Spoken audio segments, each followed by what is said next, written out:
Good morning, Mr. President, and first of all, thank you for accepting our interview. These questions are actually the synthesis of more than 50 sent by Italian lions in just over 24 hours. MD 108 Internal Communication Committee revised the text of these questions in order to reduce them to just 6. First, we are all shocked and deeply worried about the situation of war that are afflicting Ukraine and entire peoples and all over the world with them. The theme of peace has always been central, but in recent years it has become more relevant than ever, and we must pursue it. Lions all over the world, we share the same lionistic ethics based on respect for human rights, help to oppressed and disadvantaged people.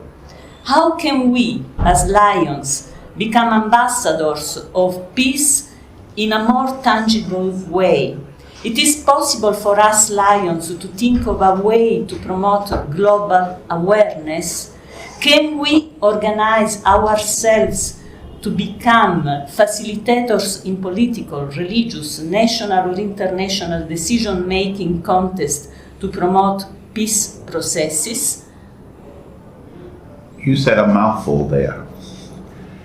Lions, as you know, we're non-political. We are service. That is our focus in more than 200 countries and geographical areas around the world. I think how lions can be involved is to make sure that we are showcasing what we do, who we are, how we interact with people. We do not discriminate on any race or religion. We're about service. Where we see a need, lions are there to serve. Perhaps we need to do better at getting that word out and letting people see us in action, how we interact with each other and people around the world. Being a global organization, dealing with different cultures, different things affect cultures differently. But in the situations that we're dealing with now, lions are mobilizing to help. We see a need, lions are there. We have a saying, where there is a need, there's a lion. And as we're dealing with the difficult situations with Ukraine and Afghanistan, lions have stepped forward to be of assistance for the displaced refugees of those countries. And we'll continue to support in any way we can by raising funds, by providing materials, clothing, shelter. Lions are opening up their homes to a lot of the refugees to give them comfort. We know the people of Ukraine are not looking for permanent residency in other countries. They are hoping to be able to go back to their home. So to provide temporary support, Lions are reaching out.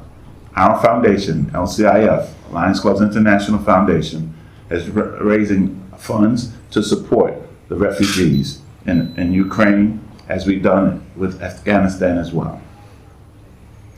In recent years, LCI's organizational strategy has been characterized by more structured process, GAT, GMA, etc., and in an increasing focus on training that, on one hand, long-time members don't feel like their own. On the other hand, it makes more complex for us to explain to future members how our association works.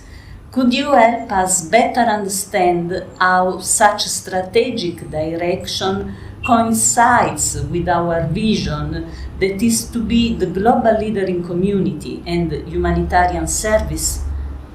Yes, thank you for that question. Communication is so critical to everything that we do. And we have to make sure that we're communicating our mission to our members at all levels of the association. Strategic planning is very important for any organization. You must plan ahead of what the future looks like. If we don't do that, we would be lost in this world. Our strategic plan is forward thinking, how we will continue to serve in this second century of service. Clubs, we have a saying, my club, my way. We provide you with a variety of ways that your club can perform. We want to give all of our clubs, all of our Lions, the tools they need to be able to be successful in their community.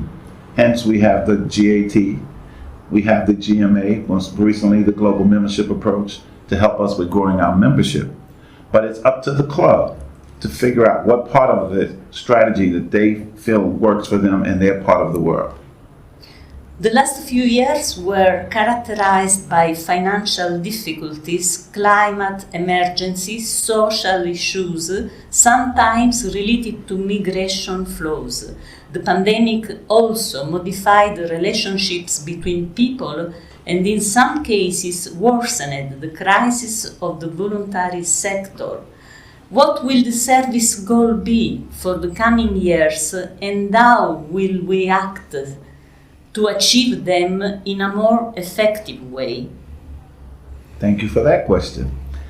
Something we've learned from this pandemic as we've lived through the last 2 years. We were concerned about losing maybe 100,000 members as a result of clubs not meeting and not having that social interaction with each other. But it's been quite the opposite.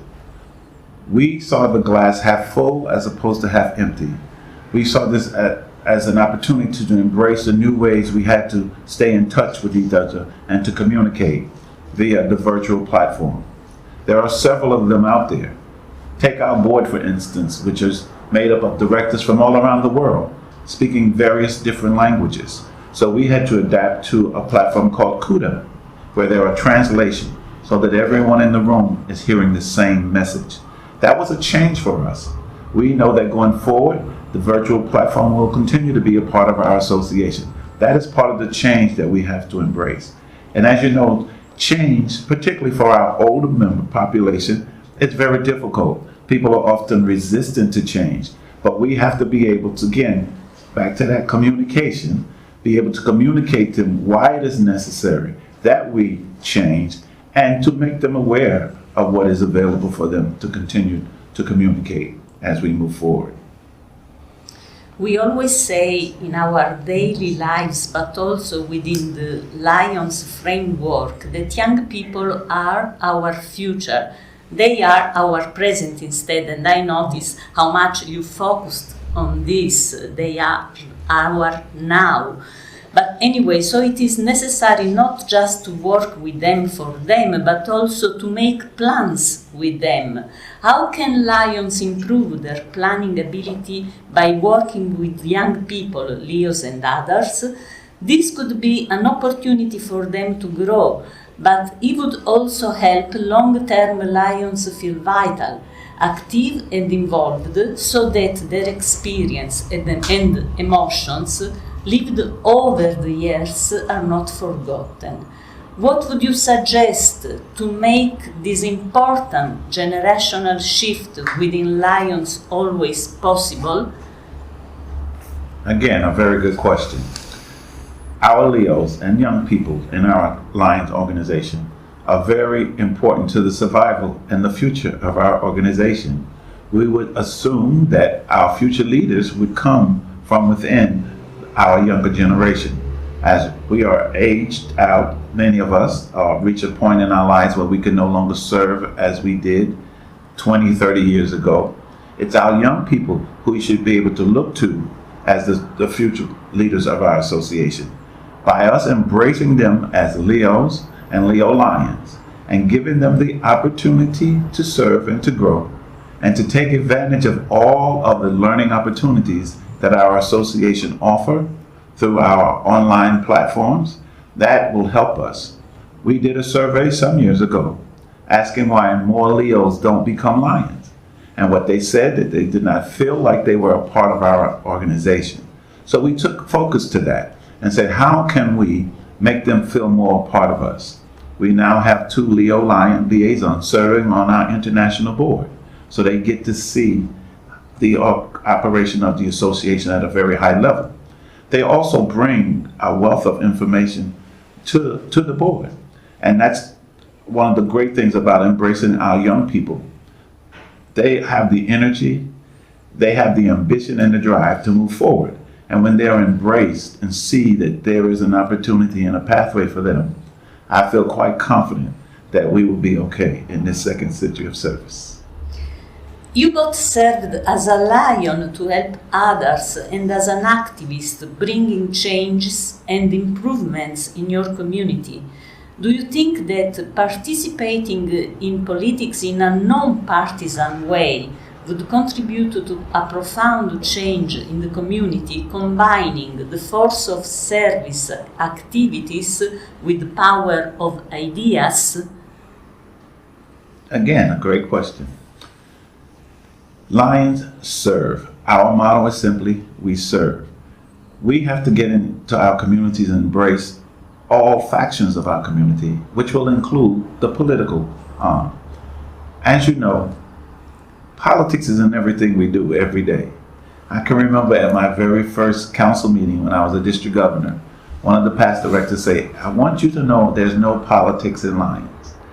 And I started to tick off every time politics reared its head. And I said, tick, tick, tick, tick, tick, till it got to a point where I just stopped. Because politics is there. We just have to be careful how we embrace it into our association. We don't publicly take stands for any candidate. You know, people can support what they feel personally, privately. We don't force our opinion on anyone. People are entitled to the way they feel. But when we see an opportunity by working with our political liaisons and our heads of state or whatever, joint collaboration is only a positive, the way I see it. When I saw your promotional video, I was moved by the incredible passion that you put in all you do, but also by the emotions you are able to convey. Since you started your travel as International President last July, do you think you received more emotions from the people you met or transferred more passion and humanity to your audience? I think it's both ways. I really do.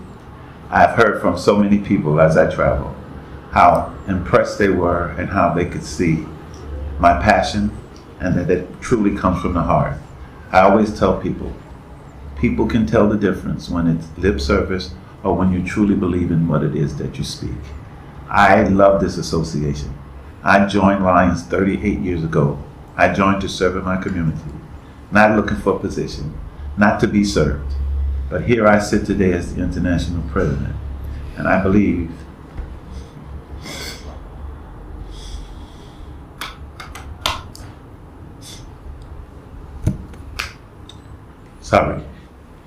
that is because of the passion that I feel for this association. And I say to people who join our organization for a lot of reasons, not always for the reason of serving, but to be served. If you join for the right reason, the other stuff will come. I celebrate our Lions, and you can usually see the ones who truly get who we are and what we do. That's why I ask that each Lion, when we bring them into our association, that we get them involved in the service so that they can see the impact that we have on people's lives.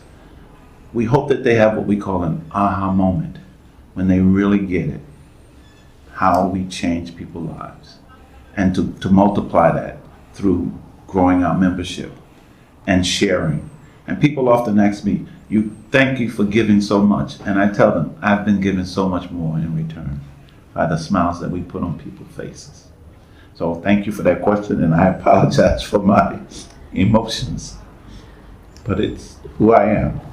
Thank you very much, Mr. President. It was a great honor and a great pleasure to interview you. Thank you also for your emotions. Thank you. Thank you.